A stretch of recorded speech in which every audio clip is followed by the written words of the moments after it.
Përshëndetje miq të FSHTV, jemi në shtëpinë e futbollit, do të diskutojmë sigurisht për atë javë shumë të rëndësishme të kombëtares shqiptare, që fatkeqësisht në fakt mbylli rrugtimin e botrorit 2026 pikërisht në ndeshjen ndaj Polonisë në humbjen 2-1 në Varshavë, por që gjithsesi foli mirë edhe për kuqezinë, do të diskutojmë pak më tepër për gjithë rrugtimin fakt të kombëtares shqiptare gjatë vitit 2025 në kualifikuesit e botrorit, po ashtu edhe një analistë të asaj se çfarë ndodhi në ndeshjen Poloni-Shqipëri. Do të prekim pak patjetër edhe kombëtarët e moshave, po ashtu do të flasim edhe për javën e 30 të A-bis superiore. Sot kam kënaqësinë të kem në studio ish futbollist në kombëtare shqiptare Andi Lila. Përshëndetje Andi.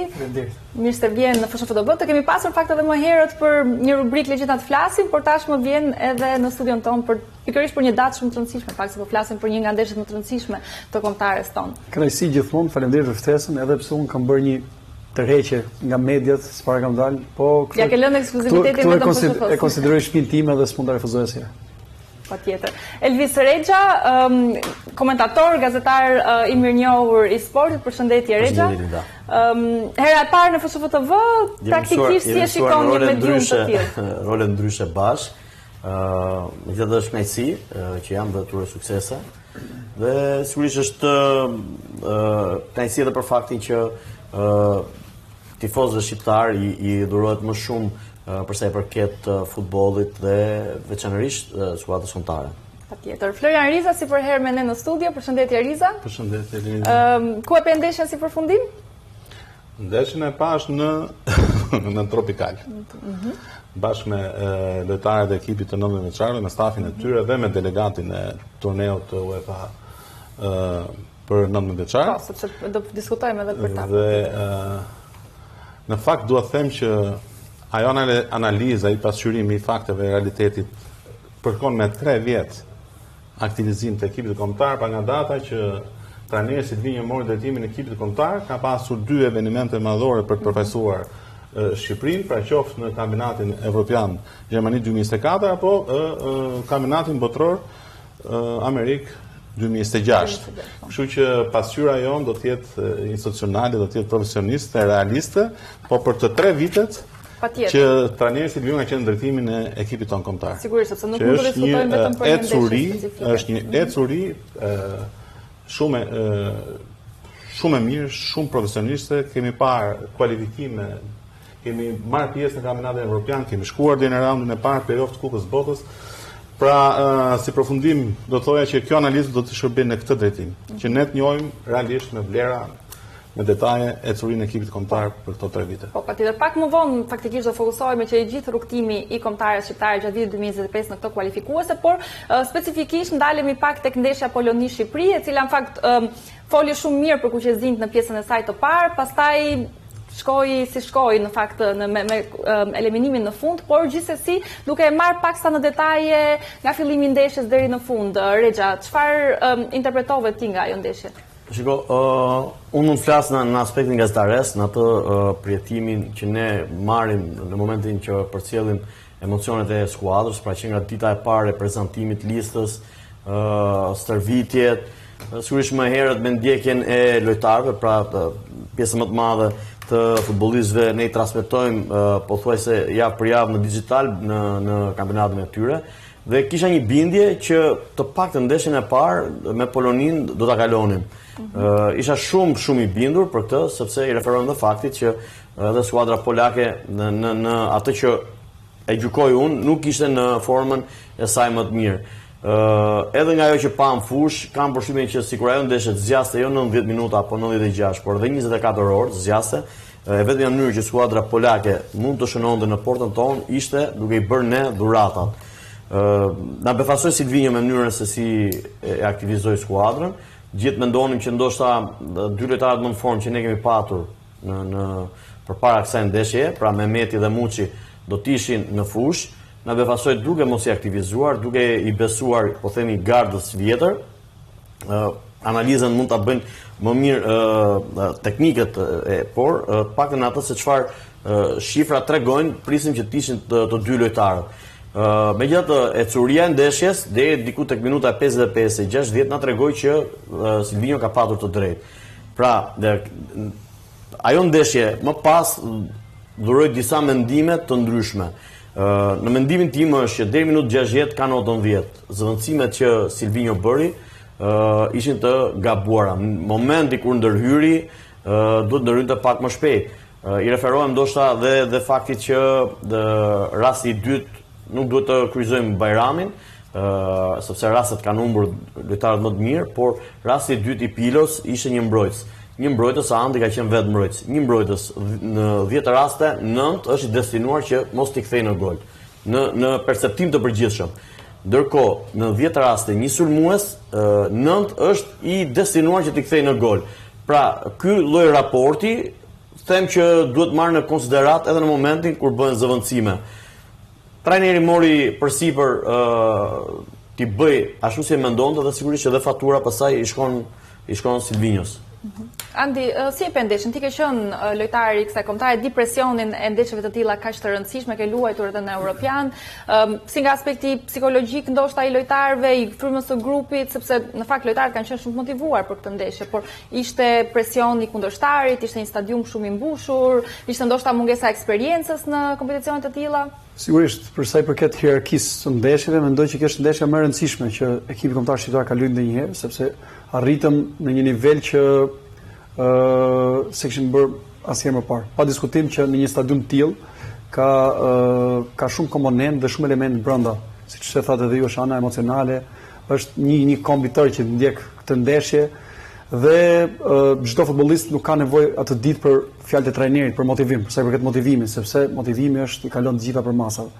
Për sa i përket ndeshjes, unë jam të them drejtën, e shikoj gjithmonë ekipin kombëtar, shikoj me shumë emocion, ka emocione edhe më duket sikur po të kisha qenë çfarë mund të kisha bërë ose patjetër që dua që gjithmonë nëse ka një ekip që unë jam tifoz që e ndjek me shumë e pres me padurim, është ekipi kombëtar.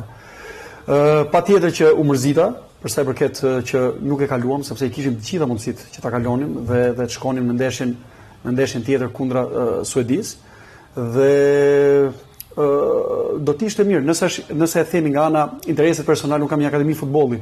Patjetër që nëse do kalonim, po pavarësisht se ne jemi në këto nivele, unë shikoj që ka një kërkesë të jashtëzakonshme për sa i përket fëmijëve që duan të regjistrohen për akademi futbolli, sepse sot kanë disa shembuj. Kanë disa shembuj që i shikojnë dhe i prekin. Nga ana tjetër për sa i përket anës teknike që dohet të ndalesha pak, mendoj që ne e dim tani më që Silvinho është një trajner që pret gjithmonë 1/3 e fushës dhe t'i kapi kundërshtarët me lojën e kundra sulmit, me lojtarët e shpejt që ai aktivizoi. Mendoj që Bajrami është një futbollist shumë i mirë, po ai luan shumë mirë midis linjave. Ai në vlerësimin tim ishte më i mirë në kualifikuesit e Europianit, sepse ishte lojtari që lidhte linjën e mes fushës me mbrojtjen dhe me sulmin më pas. Mos harrojmë golet e atij nga distanca. Por në këtë ndeshje ai ishte si një sulmues kryesor, pa një nënt fals. Por Shqipërisë me lojën, vlerësimin tim paktën kështu se e vlerësoj unë, domethënë pjesën tekniko-taktike, i duhet një lojtar i fortë, siç kishim Cikalleshin, në këtë rast që kishim në eliminatorët e Europianit. Dhe Bajrami ishte një lojtar formacioni, po më i tërhequr. Pa diskutim, në minutat e para flisnim për skuadrën kundërshtare, për Polonin, duke parë dhe elementin që ato kishin ekstra pra tifozët të shumë stadium, po flasim për një Poloni që ka një histori të madhe në futbollin botëror, po flasim për një Poloni që ka një eksperiencë në kampionat botërore dhe për një Shqipëri që ishte hera e parë. Minutat e para patjetër do ishin shumë intensive ashtu siç ishin. Po nuk pati rast. Na vunë vështirësi pra. Gjithsesi minutat e para janë presion. 10 minuta, presioni i parë është e vërtetë. Dhe ne jemi një skuadër që si i bokseri që rrin ke cepi ringut dhe mbrohemi. Dhe më pas skuadra filloi që të prodhonte edhe futboll dhe të ngjiteshin përpara ashtu siç ne ngjitemi. Ndeshja shkoi jashtëzakonisht mirë për sa i përket pjesës së parë, ndërsa në pjesën e dytë ishte një momenti që Bajrami duhet ta kishte bërë atë golin. Pa diskutim që ne jemi ata që e lavdëruam dhe ngritëm qellin 7 kur bëri gol minutën e parë në Europian. Por ne jemi që mërzitëm dhe i them. Por patjetër që futbolli i njeh të gjitha dhe do doja shumë që ta kalonim sepse i kishim të gjitha mundësitë dhe ajo që problematika që unë do ta them për veç fjalët e mira që unë thash është që kur një trajner bën analizën, kur shikon përpara ndeshjes po flas, shikon pikat e forta dhe pikat e dobta. Patjetër që ato e kanë bërë sepse janë një staf i gjerë. Por pika më e fortë dy pikat më të forta të Polonisë janë Lewandowski, e din të gjithë, gjithë dynjaja e ditë. Lewandowski dhe Zelinski. Lewandowski çka ka pikën e fortë, ka goditje me kokë. Në vlerësimin tim, Brad Gjimshiti do të ishte 1-1 me Lewandowski. Le ta bënte golin, do të japin dorën, por ta kishte ky. Të paktën ti ishe trajneri kombëtarës, do veproje kështu. Zelinski ka bërë gol gjysmës Italisë, kur domethënë pika e tij e fortë është goditja nga distanca, se ne ndjekim Serie A. Dhe duhet patjetër që ne ta kishim evituar të paktën këto dy pika të forta të tyre. Dhe patjetër që ne do shkonim drejt fitorit. Isha i bindur që të paktën të shkonim në kohë shtesë, po ta çonim në kohë shtesë, gjërat do ishin ndryshe dhe pastaj me penallti kaloi Bosnia me Italinë, mos harroj. Po, patjetër. Riza, ishte mungesë fati, ishte mungesë eksperiencë, çfarë ndodhi? Atëherë, ndeshja krijoi 4 situata për secilin nga ekipet, në cilët nga këto 4 situata përpara portës ne arritëm të shënojmë një gol, ndërsa kundërshtari 2. Në aspektin e përgjithshëm, kjo është analiza e ndeshjes. Pra si ti arrin të përkthesh rastet e pakta në gola. Dhe kjo ishte diferenca midis dy ekipeve.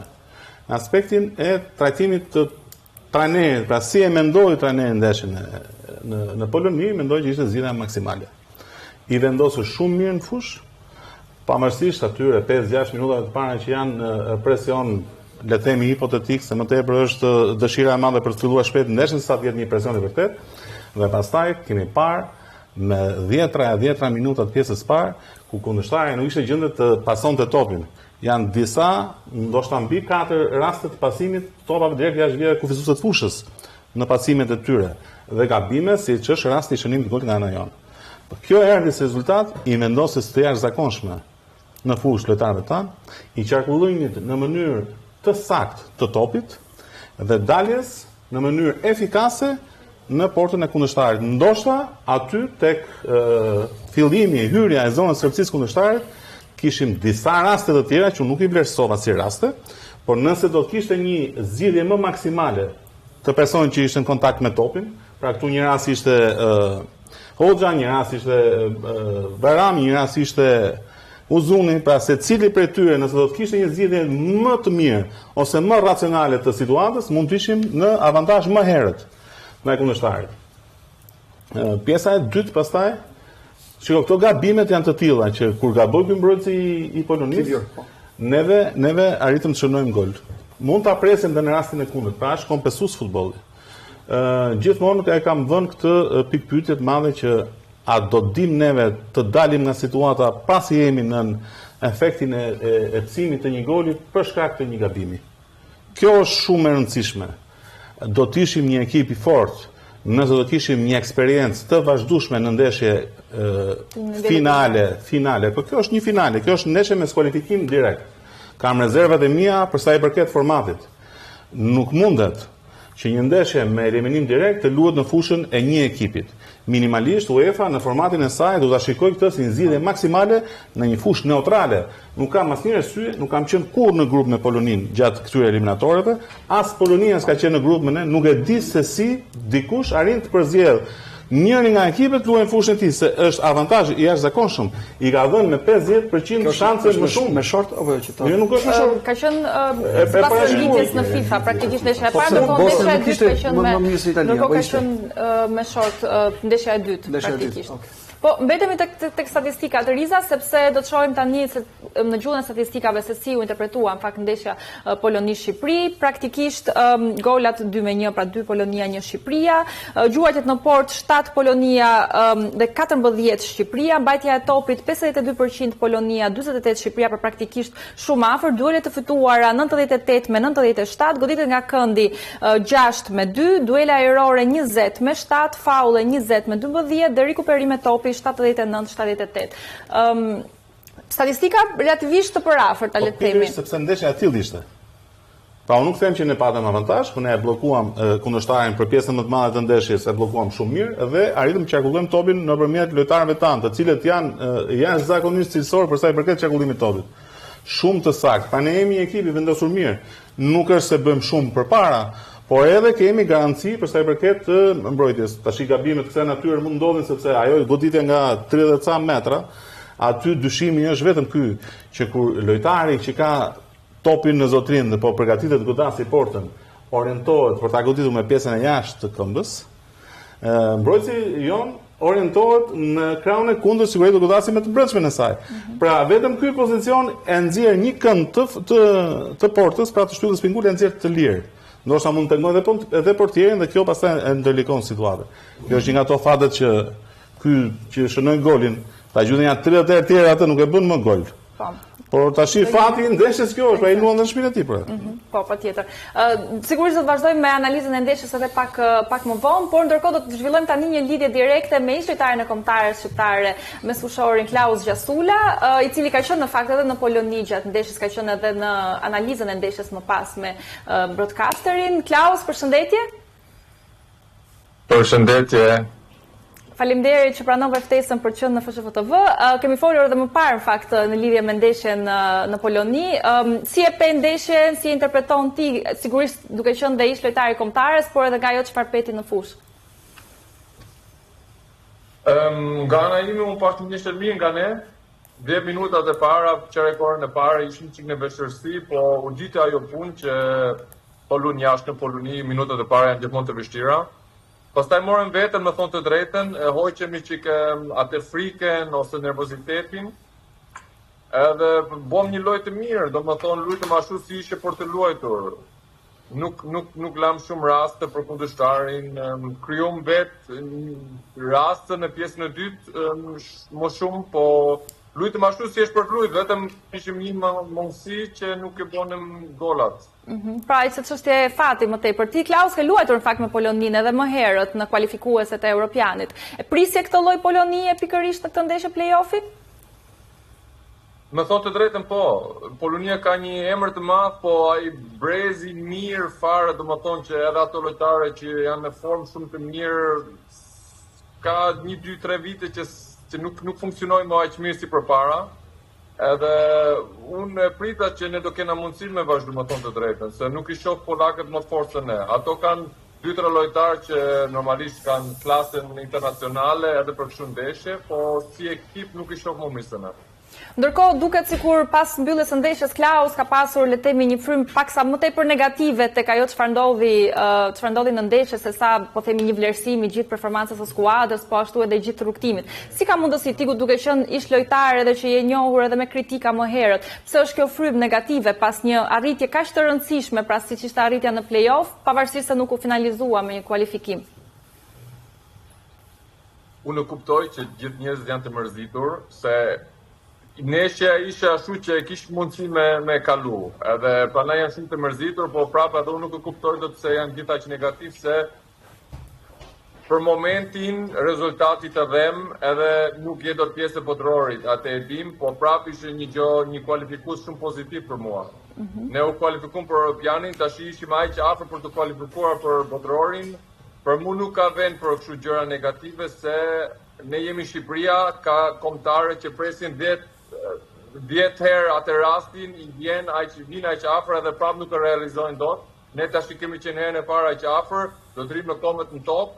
Normalisht që duam të gjithë suksesin, po prapë me syt do të shohim ashtu si duhet futbollin edhe kombëtarën tonë, edhe pranë për mua ka vetëm gjëra pozitive më thonë drejtën.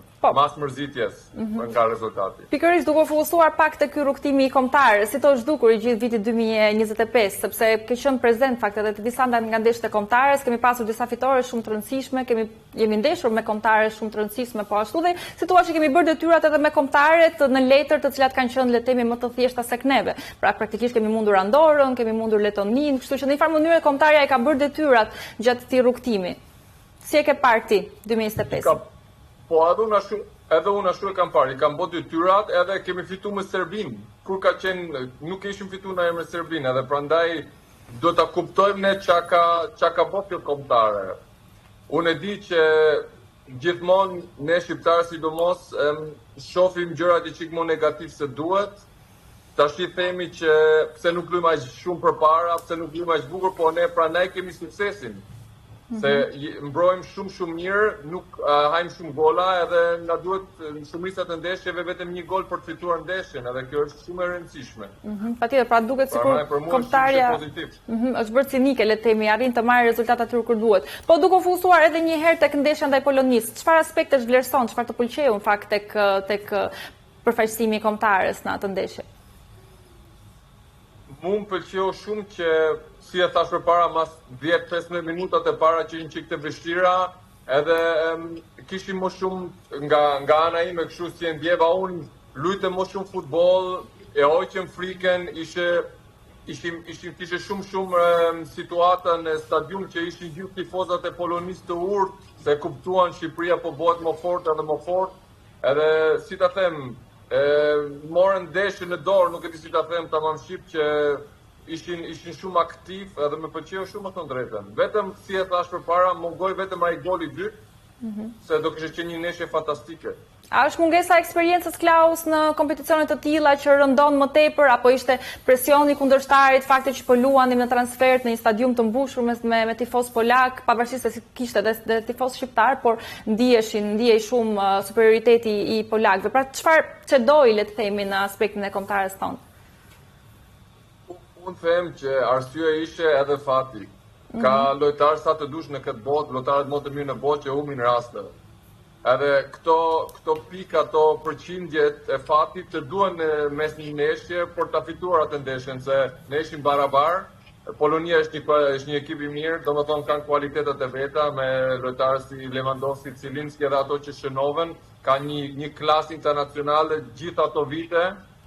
Edhe kjo është një anë eksperiencë që na mungon neve, po prapë gjithsesi ne bëm një ndeshje shumë të mirë, domethënë me i qik më shumë fat e kishe fituar të ndeshjen.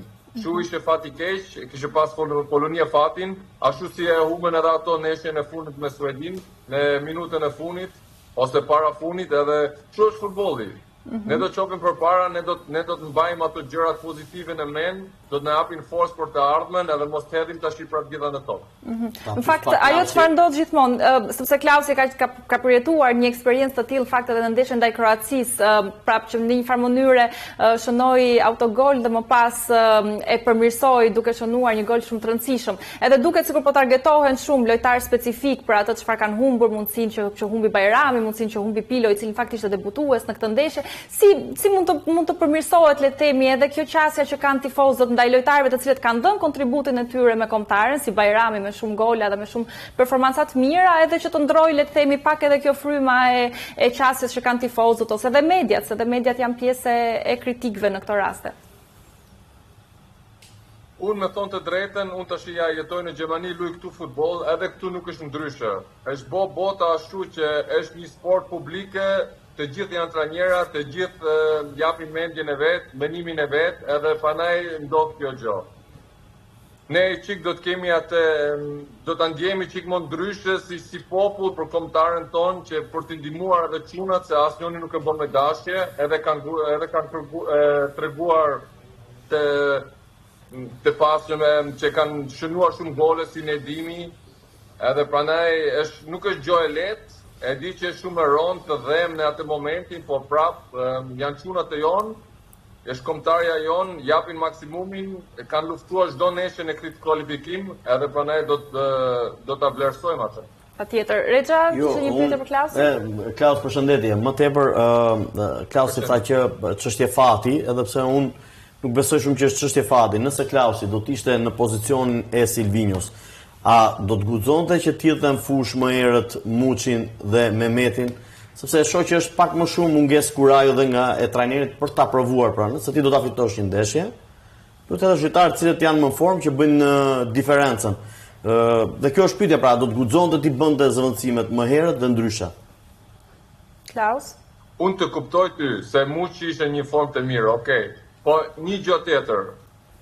Ne kishim të gjithë mundësit për ta fituar ndeshjen 2-0. Edhe kur shënoven ato bonën barazimin, kishim prapë rastin për të bërë 2-1. Domethënë, trajneri ka bërë shumë gjëra të mirë, se pranaj erdhëm ne me atë raste, kupton? Edhe trajneri nuk është shtynë do topin në rrjet.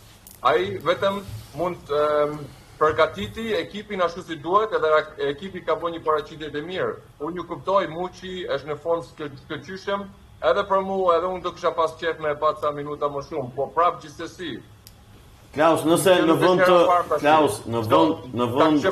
të Pilos do të ishte Muçi kishte humbur një rast, do kishim thënë pse s'ka luajt Bajrami. Është gjithmonë një soja. Jo, do të ta kthej ndryshe. Nëse në vend të Pilos që bëria të gjuajtje, do të ishte Mehmeti ose Muçi. Mendon që do ishte rasti i humbur? Sa përqind mendon që do ishte? Atë nuk e di, atë nuk nga nesë tjetër.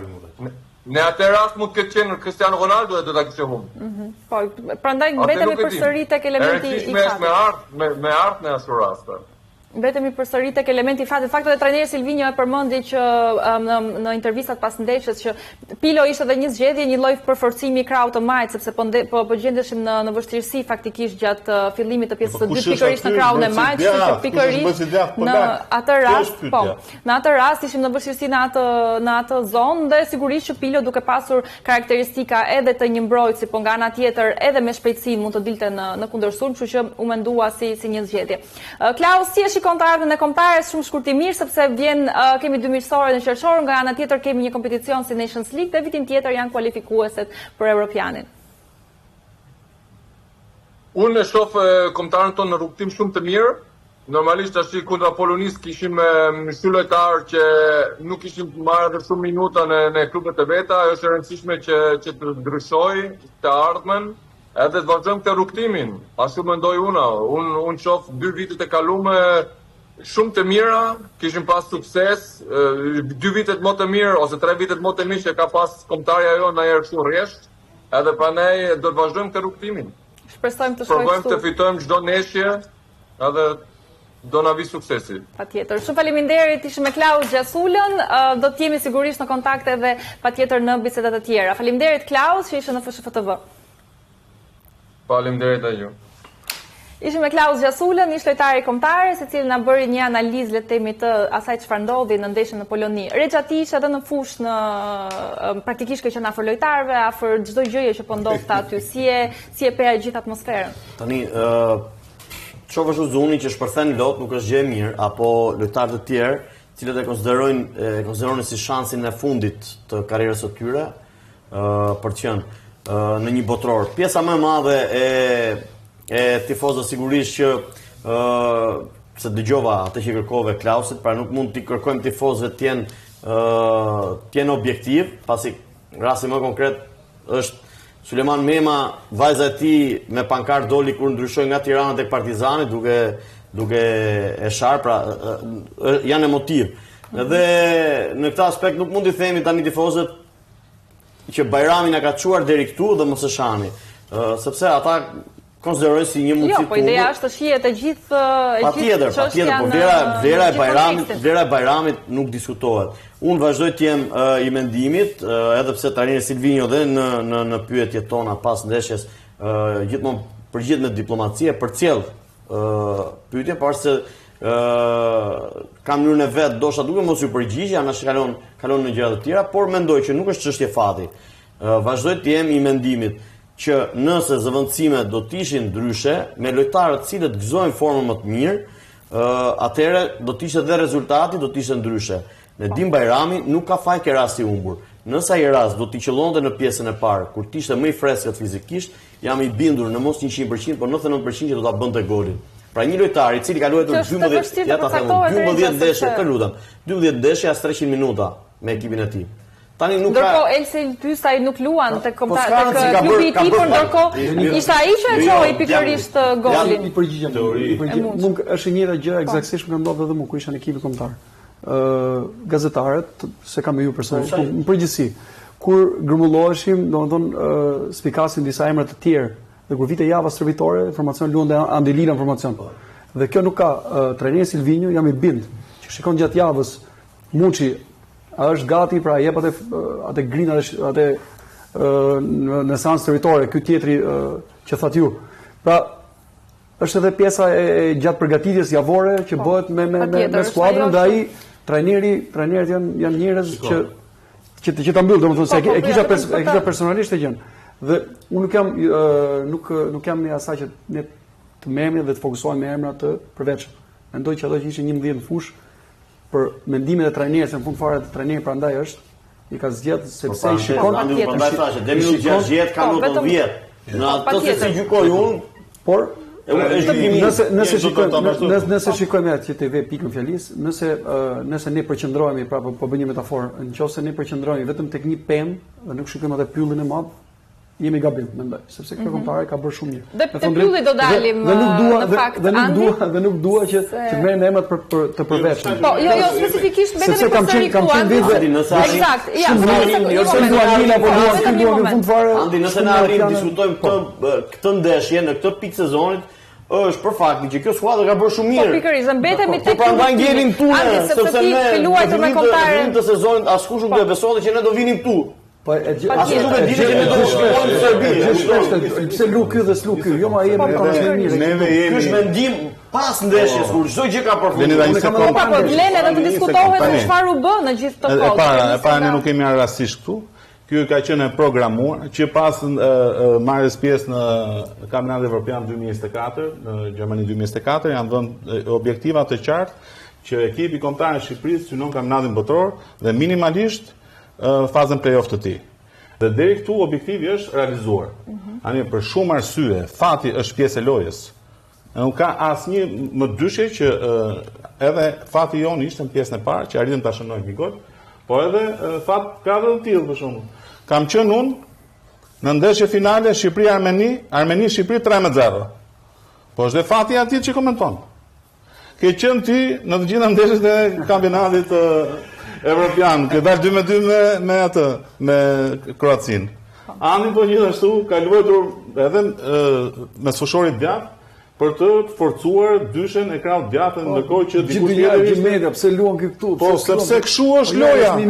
Neve do marrim maksimumin e ekipit ton me mënyrat tona. Nuk do ta bëjmë ne, nuk jemi në Anglia që ka 5000 lojtarë dhe pastaj pa diskutim. Kështu që nuk do kanë fajë kur vjen rasti që shkon dikush për herë të parë.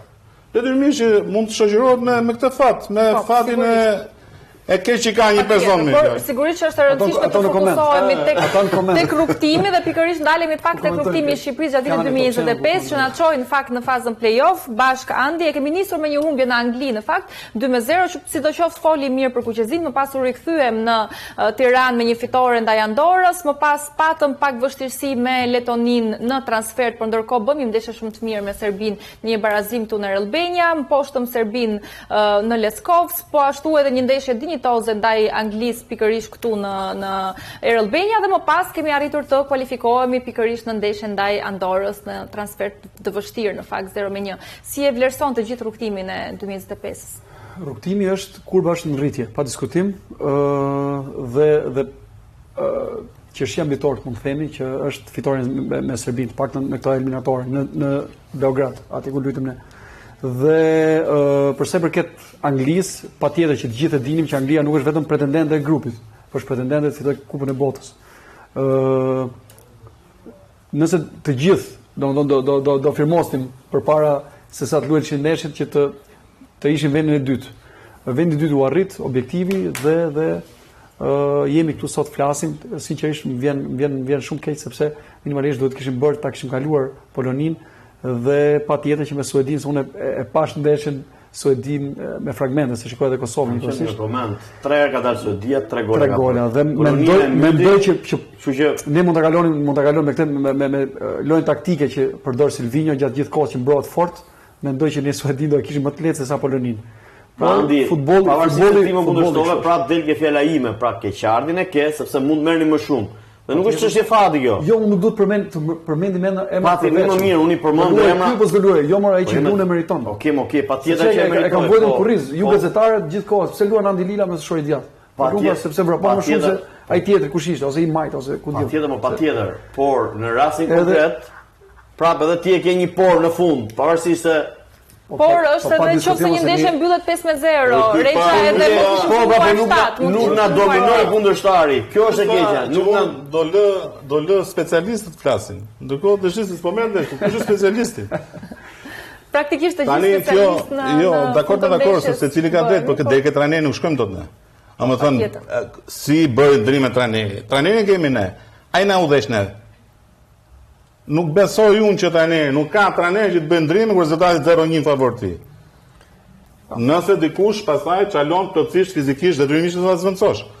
Por kur ti je në avantazh dhe po mundohet ta ruash avantazhin, detyrimisht edhe mund mos bësh ndrime. Pastaj kur i bën, kjo është gjithmonë pjesë e hamendësimit. Po ti ishte ky, si do luante ky, po mos ta bënte golin ky do ta shënonte ai, kur dalun atje ti do jesh këtu. To janë hipoteza që i shkojnë çdo kujt në mend. Po, patjetër. Por gjithsesi nëse do mblejosh, do të vlerësoj edhe futbollistët në fushën e lojës, pa diskutim Gjimshiti dihet më se kush është. Patjetër që edhe dëmtimi i Ajetit mendoj që sepse gjatë gjithë javës para përgatitore për ndeshjen është përgatitur me Ajetin, godin standarde, skuadra në fazën sulmuese, në fazën mbrojtëse. Por ndërkohë Ismaili u inkuadrua shumë mirë. Pa diskutim, është super lojtar, por mua duhet të lë informacion edhe Ismaili, edhe Ajeti, edhe Gjimshiti, të tre. Sepse janë nivel shumë i lartë. Do veçoja Hysajin. Hysaj në këtë ndeshje jo se bëri atë inkursionin, unë kam luajtur vetë edhe mbrojtësi djathtë, pra domethënë po luan shumë mirë në dy fazat, edhe ka arritur goxha nivelin. Në atë rastin që e pasoi Bajramin, unë isha e mendimit heste vetë i binte vetë portës valla. Edhe mendoj që aty u dukte që erdhi i lodh ka i moment e bëri gjën e durë. 80-90 metra me topin këmbë me atë shpejtësinë, po edhe ai mbrojtësi domethënë që nuk e di, ai spostoi nga Bajrami dhe më pas nuk e di, unë kisha qenë vetë do godisja portë. Do kishim folur pastaj ndoshta dhe do të vlerësoj shumë Shehun. Shehu është një lojtar që e ka zbe pak atë shkëlqimin e madh Aslanit mes të fushës. Është lojtar brillant, luan shumë mirë me topin, është një lojtar që jep shumë qetësi skuadrës.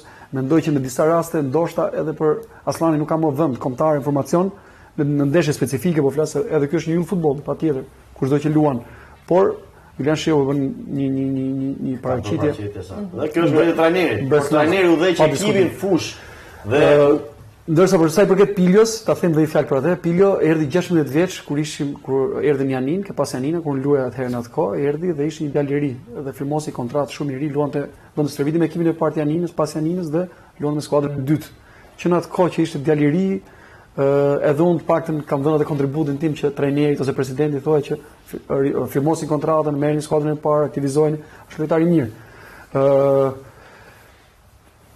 Jam shumë i lumtur që ai zgjodhi të luajë me Shqipërinë, pavarësisht se priti Greqinë, por ai është lojtar shumë i mirë, lojtar krau dhe do jetë me Mitaj që është super lojtar, por ishte një specifik ndeshje. Mbrojtësi i djathtë polak është i jashtëzakonshëm dhe ishte programuar që sulmonte vazhdimisht, pra ishte personi më aktiv në sulmin e Polonisë nga krau i djathtë.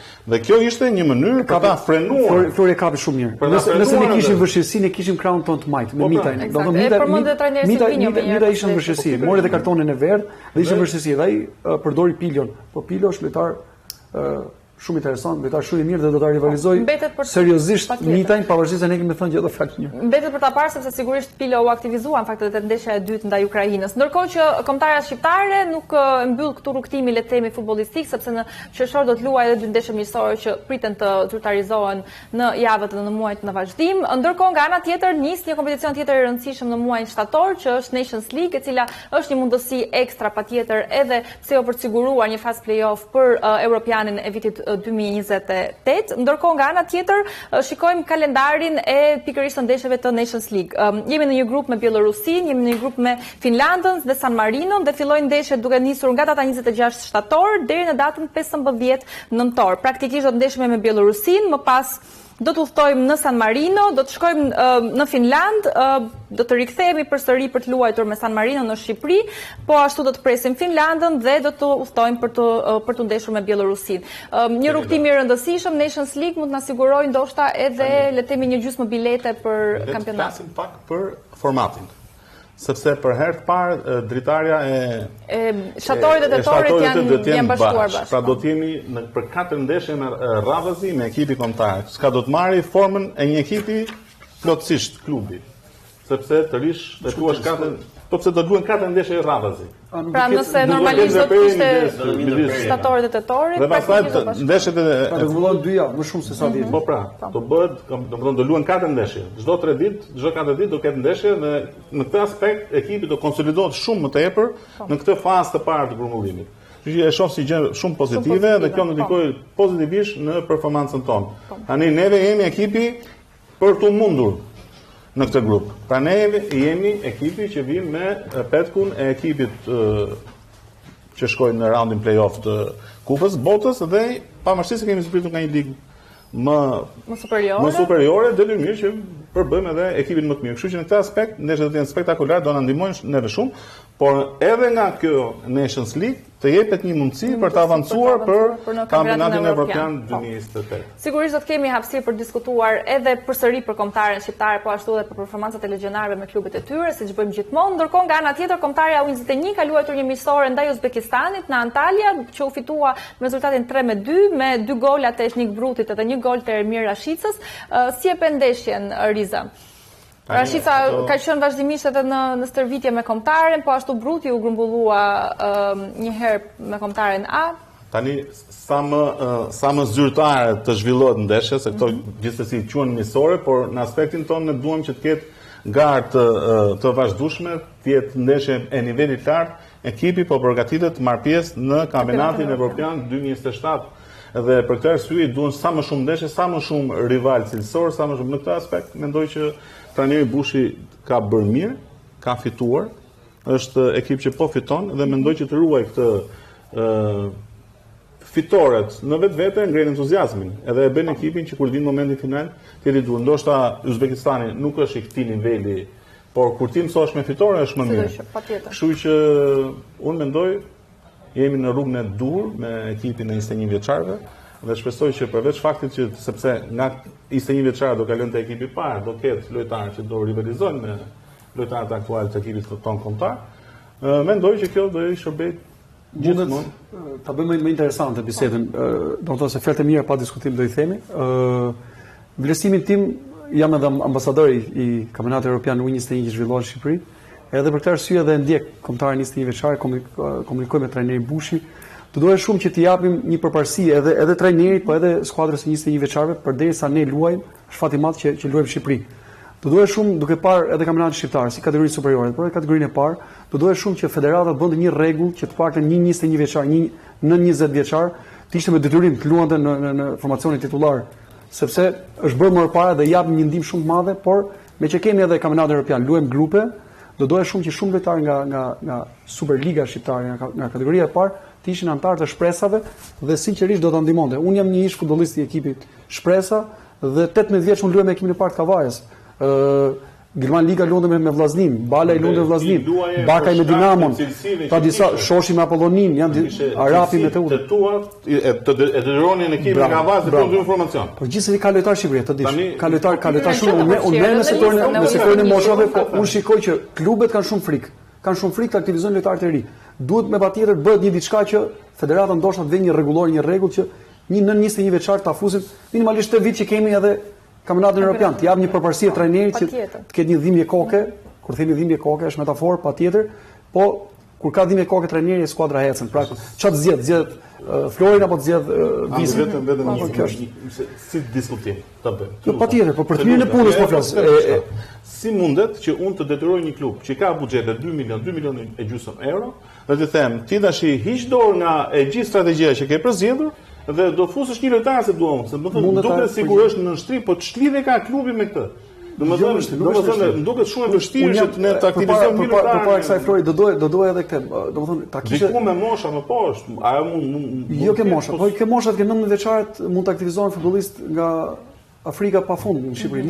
Edhe të gjërat që mund të bëhen patjetër që ndihmojnë 21 vjeçarë që të përparojnë përpara, të ecin para. Pra edhe ky drejtori i ekipit kombëtar, ky Fulvio, duhet në patjetër që ta shikojë çik këtë pjesën që ne të paraqitemi, mos paraqitemi si U17 apo të paraqitemi akoma më mirë. Mund të jetë patjetër një çështje për të diskutuar në javët në vijim, ndërkohë nga ana tjetër kombëtarja U19 Rexha pati zhvilloi raundin e parë të turneut që u zhvillua pikërisht në Shqipëri në fakt dhe u ndesh ndaj Luksemburgut në një humbje në fakt 2-1, më pas me një goleat ndaj Maltës me rezultatin 7-1 ku shënuan 3 golsh Gabriel Kulla, po ashtu dhe Armand Dyrmishi dhe po ashtu një barazim ndaj Norvegjisë me 2 gola ku përsëri ishte personazh protagonist le të themi Gabriel Kulla. Ti ke parë besoj këta lojtarë edhe gjatë kampionatit U17, kanë spikatur edhe gjatë kampionatit, po tashmë që janë pjesë e U19-s, si shikon?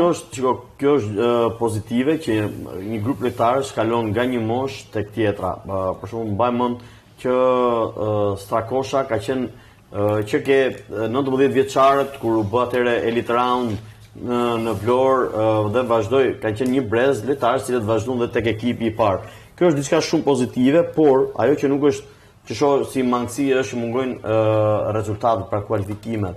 Grupmoshat nuk po arrin më atë sukses që kanë patur dikur, do të mësojnë që të kalojnë në raundin tjetër, pra në Elite Round, pra kemi pjesëmarrje më të gjerë se sa kjo pjesëmarrje, po themi deri diku e detyrueshme për skuadrën, pra duhet fitojmë. Do të thënë pjesëmarrje detyrueshme. Pjesëmarrje detyrueshme, pra nëse ne luajmë në po themi për të kualifikuar në një round tjetër, duhet të kalojmë, po, duhet të kalojmë në Elite Round, pra nuk është në Elite Round. Nuk është më, por duhet të tentojmë diçka më shumë. Pra, duhet të japim lojtarëve mundësinë që në mentalitet që kur vinë të jenë pak më ndryshe. Ajo që tham për 21 vjeçarët, për skuadrën e Alban Bushit, që i bën mirë pavarësisht se miqësore, por krijohet mentaliteti që kjo skuadër mund të fitojë. Pra, duke fituar, duke arritur sukses. Nuk mund të quhet sukses tani një fitore me Malta 7-0, ndërkohë që ne rrihemi një ndeshje më parë. Por rëndësishme që po spikasin lojtarë të cilët dinë të shënojnë gola kemi. Lojtarët krijohen në klube, nuk është se këtu është por dinamika krijohet edhe në kombëtare, por aq kosa ata luajnë me njëri tjetrin. Syri i atyre që përzgjedhin lojtarët, ata marrin merit, por ndërtimi i futbollistëve është në klubet ku ata janë. Pra është e Andi Lile se ka akademin, e dikujt tjetër, ata kanë meritën për ta ngritur. Ne, kur i marrim këtu, do të marrim lojtarët që janë më të mirë dhe që janë edhe në mentalitet shumë të fortë. Pra janë gati që këtë skuadër ta mësojnë të fitojë. Atëherë, nëse mund më lejosh, nuk do zgjat. Se më ke thënë që i ndjek lojtarët e rinj praktikisht. Nuk do zgjatem shumë. Unë nuk jam dakord, edhe në akademinë time nuk jam dakord që them rezultati është parësor. Patjetër është i rëndësishëm, por nuk është parësor. Futbollistët në radhë parë duhet tregojnë, duhet luajnë pa presion rezultat, sidomos edhe në ekipin kombëtar të moshave. Ato duhet shfaqin cilësitë e tyre më të mirë, edhe në sy të ne specialistëve që vinë ndjekin. Kur flasim për 19 vjeçarë, nuk janë më fëmijë, unë e di ku ti referohesh. Nëse unë sjell çunin 10 vjeç, stil detyrimisht nuk do të mësosh rezultatin. Kemi zbrit më poshtë tani se folëm për 21 vjeçarët, kush ishte mendimi i tij, edhe për 19 vjeçarët, kush ishte mendimi. Tani po zbresin poshtë. Pra mendoj që këto duhet vinë këtu dhe duhet të paraqesin anën e tyre më pozitive sportive. Se kur i themi një djalë të ri që duhet me patjetër rezultati, se trajneri kërkon rezultat, se duhet rrim punë ose duhet ikë, patjetër që ai do uli nga rendimenti vet. Duhet i lëm që ato të shfaqen dhe shprehin aftësitë e tyre më të mira, pa diskutim se rezultati do vinë brapa, është e pashmangshme. Patjetër. Gjithmonë ndodhi një gjë. Pra neve nuk e fillojmë mirë një mini turne, po e përfundojmë mirë atë. Çka do thotë që të konsolidosh një ekip të kësaj moshe ndoshta është shumë e vështirë se sa të konsolidosh ekipet më të mëdha. Për shembull, shpresat e ekipit 21 vjeçarëve e kanë proces më të shpejt konsolidimin e veprimeve. Pra kur lojtarët kuptojnë lojën e njëri tjetrit, edhe për shkak se kanë kaluar gjithë këto vite bashkë.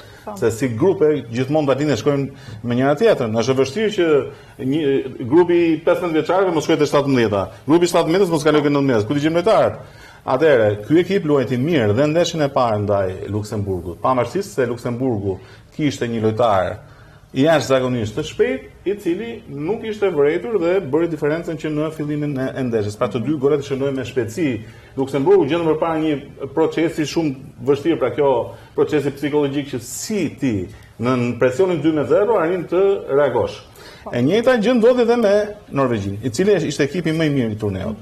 Pra edhe me Norvegjin, në pod një në lojë taktike e mirëfillt, të vendosur mirë, të mbajtur mirë, në të gjitha kushtet, ashtu siç duhet të paraqitet një ekip, në një moment caktuar, për një arsye, për një tjetër, defekte, mangësi, fati i keq i tyre, u shënuan 2 gola. Por ama arritën të kthejnë rezultatin pjesën e dytë. Mos harro që në lojë është humbur dhe një penallti. Për të shkuar në rezultatin 2-2 shumë më herë, sepse goli i barazimit u bën në sekondën e fundit të ndeshjes.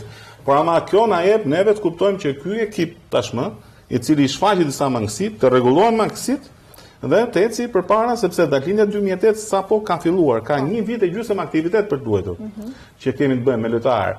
2 janë lojtarë të Juventusit. Mbrojtësi, pra Sulmusi dhe vllai i tij që është nga Krau i Djathtë. Sulmusi i qendrës dhe nga Krau Mark Dyrmishi. Jo, herë se lidhen me ekipin e parë, herë janë me ekipin e parë. Janë lojtarë të cilët janë Pra perspektivës. është mbrojtësi i majt me Genovan, është mesushori i Empolit, është portieri prap i Juventusit, ka lojtarë që luajnë kampionatin grek. Ka nga Shqipëria. Po nuk e di më edhe ka, është vogli nga Tirana.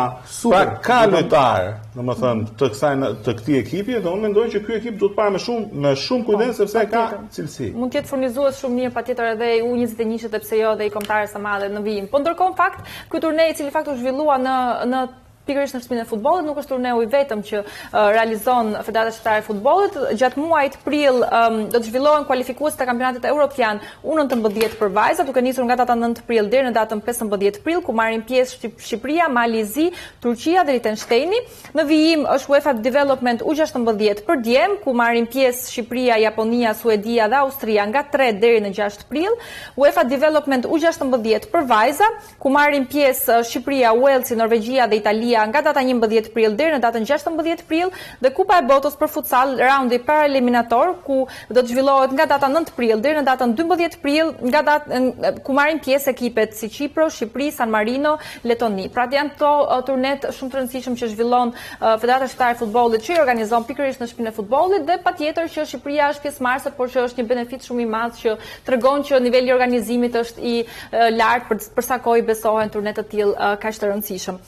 E mbyllim këtu me kombëtarët faktikisht dhe fokusohemi tek java e 30 biznes superiore, duke qenë se edhe kreu i renditjes po ashtu edhe mbijetesa duket se janë në një lojë të vazhdueshme se kush do të dominojë dhe kush mund të jetë më i rrezikuar.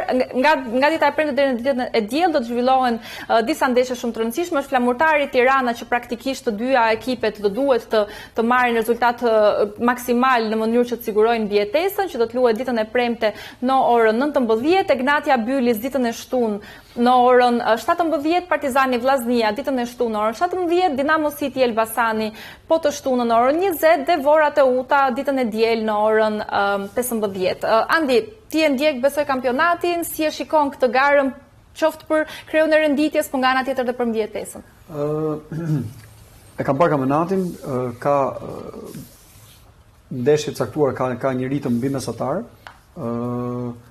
Kemi përparësi pa diskutim, dhe shikoj Elbasani këtë vit që është rritur në ndjeshëm dhe i ka dhënë një tonus shumë të madh Superligës shqiptare, por gjithashtu edhe Vllaznia është skuadër që pret ndër vite titullin kampion që të kthehet në shtëpi.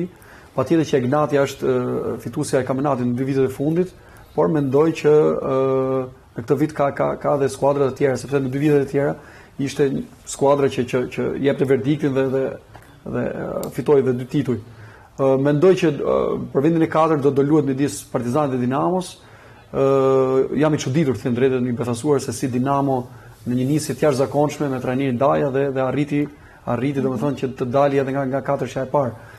Më vjen shumë keq për Tiranën, si ish futbollist i kësaj skuadre që është në vendet e fundit.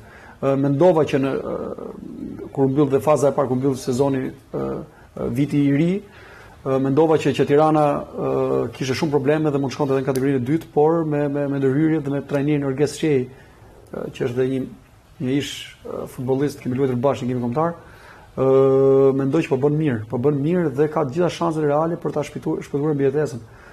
Flamurtari gjithashtu një klub që ka bërë një stadium të ri, ka një tifozlik shumë të fuqishëm. Më pëlqen gjithmonë kur luajmë Vlorë personalisht, pëlqente sepse ndeshja fillonte dhe mbaronte dhe unë nuk shikoja, domethënë iknin ato minuta dhe shpejt, sepse koha është relative në fund fare. Patjetër që është një stadium i nxehtë dhe i bën mirë Superligës shqiptare, patjetër. Mendoj që edhe Vora ka ato oscilacionet e veta, e nisi mjaft mirë dhe është rishtas kampionatin e kategorisë superiore, por mendoj që po bën mirë. Po duke mbetur përsëri tek Final Four pak bashkë, Andi, e shikon që janë këto ekipe të cilat mund të vazhdojnë të rrinë brenda Final Four, se në fakt është afruar dhe Teuta që është me 38 pikë, Dinamo City po ashtu është me 40, kështu që gjërat mund të ndryshojnë në këto javë që kanë mbetur. Si e shikon këtë garën mes tyre? Në këtë sezon drejtori teknik i drejtorit sportiv i Teutës është Renato Arapi dhe në fillim fare ai ndërtoi një skuadër shumë kompetitive dhe të fortë. Mendoj që Teuta i ka shanse reale për të shkuar në 4-shën e parë, do të rivalizoj. Mendoj që kishte shanse reale në 2-3 javët e fundit, por la pikë rrugës. Mendoj që edhe Teuta është tek ajo ka probabilitet lartë që të jetë në katërshin e parë. Por duke parë që Elbasani dhe Vllaznia kanë edhe skuadra, por kanë dhe pikët sot që flasim, mendoj që në fund fare do luhet një duel i fortë midis këtyre dy skuadrave. Regja, ndërkohë si e ke parë ti kampionatin, po specifikisht fokusohemi pak tek gara për mbjetesë. Cilat mendon se mund të jenë ekipet që aktualisht rrezikojnë 3 ekipe, por le të themi mund të jenë të dyja që mund të penalizohen në këtë sezon? Ka patur shumë ulje ngritje në fund,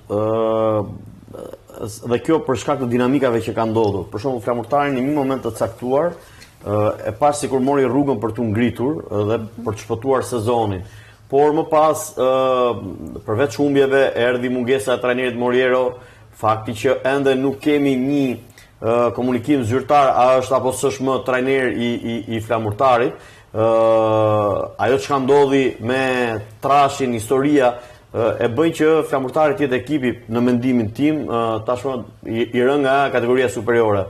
Ndërkohë që edhe tek Tirana pas një lloj reagimi me fillimin e vitit 2026, por më pas ato humbje të radhazi, largimi i trajnerit Nuiu mu duk me vonesë, por gjithsesi fakti që rivalet nuk u shkëputën e riktheu. Prandaj them që ka qenë pak i çuditshëm ky sezon, sepse nuk kanë përfituar ekipet nga gabimet e kundërshtarit, por gabimet e njërit ekip janë pasuar nga gabimet e një ekipi tjetër. Për shembull, Vorën e mendoja që me rikthimin në shtëpi, luante ndeshje në shtëpi, do të kishte një avantazh shumë madh. Dhe kjo nuk ndodhi. Është po aty në vorbullën e mbjetesës.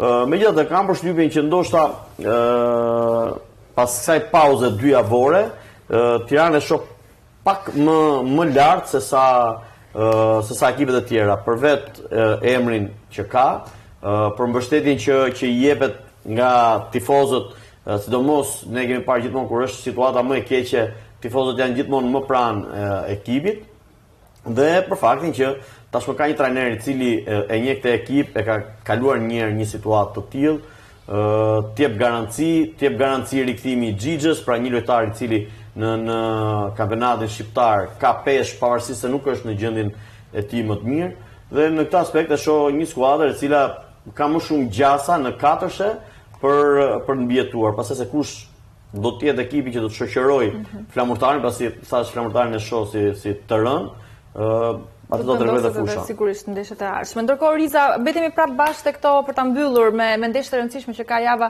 e 30, është pikërisht një ndeshje mes Partizanit dhe Vllaznisë që le të themi mund të vendos diçka edhe për Final Four, dhe nga ana tjetër Dinamo City me Elbasanin. Të dyja ndeshje shumë të forta. Tani, domethënë kush në mënyrë matematike e siguron Final Four.